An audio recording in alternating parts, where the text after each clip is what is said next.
ಮೊನ್ನೆ ನೆಲಮಂಗಲ ಹತ್ರ ಒಂದು ಆಕ್ಸಿಡೆಂಟ್ ಆಯ್ತಲ್ಲ, ಎಷ್ಟು ಪಾಪ ಅಂತ ಅನಿಸುತ್ತೆ.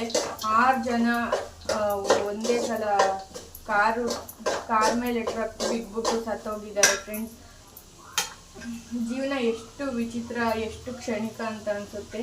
ಅವ್ರ ಮನೆಯಿಂದ ಬಿಡಬೇಕಾದ್ರೂ ಅವ್ರು ಎಕ್ಸ್ಪೆಕ್ಟ್ ಕೂಡ ಮಾಡಿರಲ್ಲ ನಾವು ಈ ಥರ ಸತ್ತೋಗ್ತೀವಿ ಅಂತವ. ಇಂಥ ಟೈಮ್ ಬರುತ್ತೆ ಅಂತ ಕೂಡ ಅಂದ್ಕೊಂಡಿರಲ್ಲ. ಅವರು ಸ್ವಲ್ಪನೂ ಅಮ್ಮ ಅಂತ ಅನ್ನಕ್ಕೂ ಕೂಡ ಆಗದೆ ಇರೋ ಥರ ಸತ್ತೋಗಿದ್ದಾರೆ. ಎಷ್ಟು ಕಷ್ಟ ಅಲ್ವಾ ಫ್ರೆಂಡ್ಸ್.